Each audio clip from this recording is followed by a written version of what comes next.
From the dawn of aerial combat to the cutting edge of stealth technology, the story of American fighter jets is a thrilling saga of innovation, ambition, and a relentless pursuit of air superiority.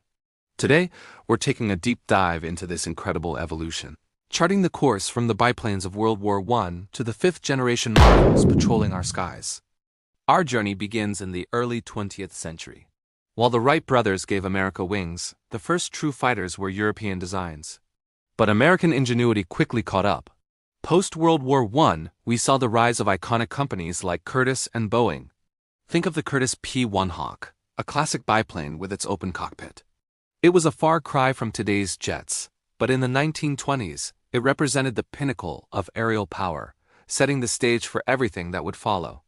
The 1930s, often called the Golden Age of aviation, was a period of radical change.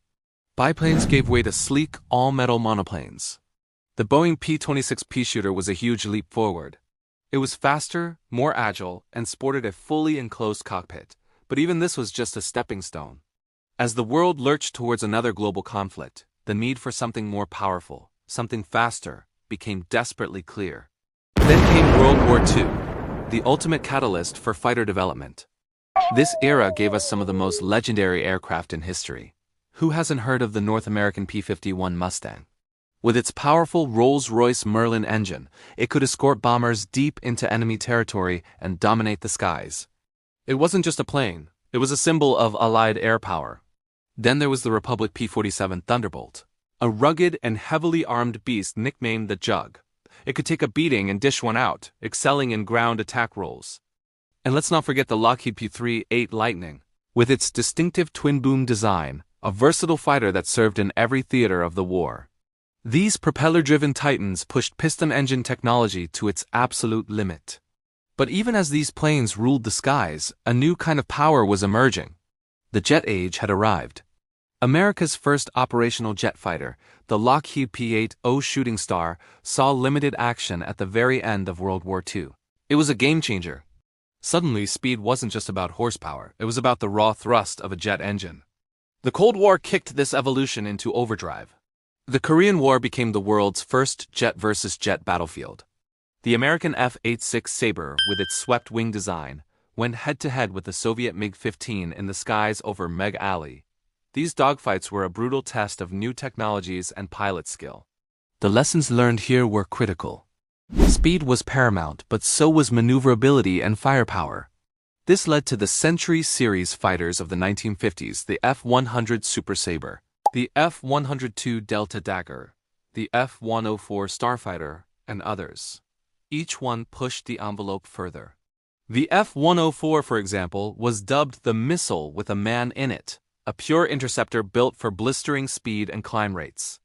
This was the era of higher and faster. We broke the sound barrier, then we broke it again, reaching Mach 2.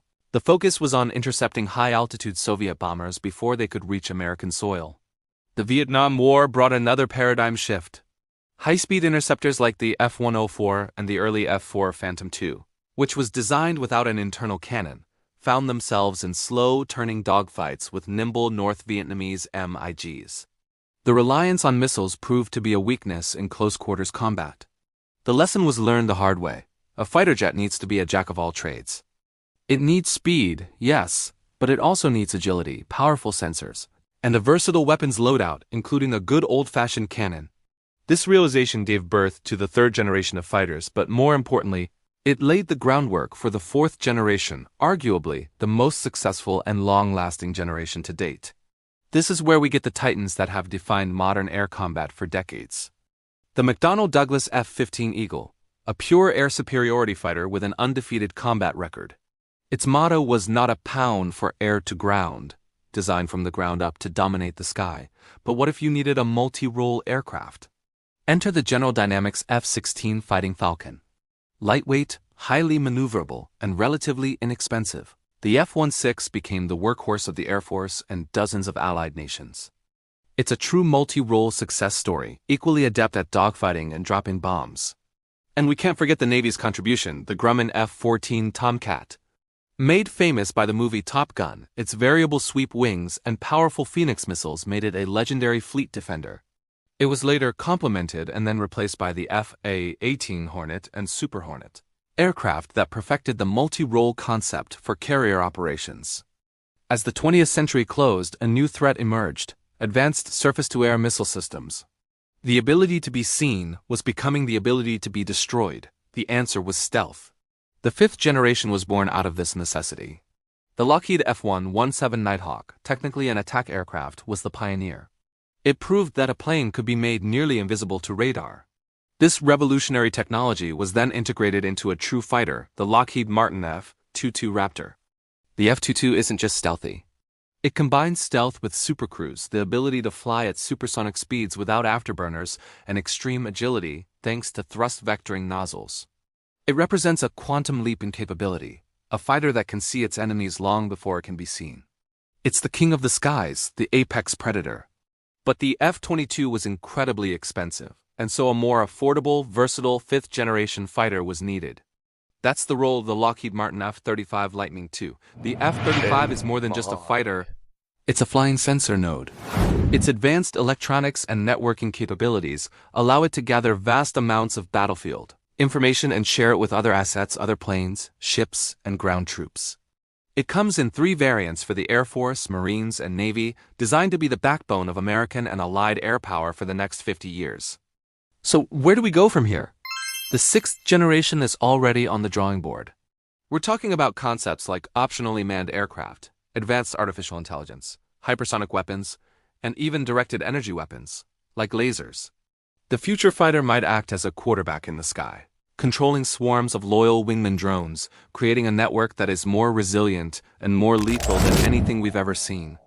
From the fabric and wood biplanes of a century ago to the data-fusing, stealthy supercomputers of today, the evolution of the American fighter jet is a testament to human ingenuity. Each generation was built on the successes and failures of the last, a continuous cycle of learning, adapting, and pushing the boundaries of what's possible. It's a story that's far from over, and the next chapter promises to be the most exciting yet. Thanks for joining us on this high-speed journey through aviation history. If you enjoyed this video, be sure to hit that like button, subscribe, and ring the bell so you don't miss our next deep dive. Let us know in the comments which fighter is your all-time favorite. Until next time, fly safe.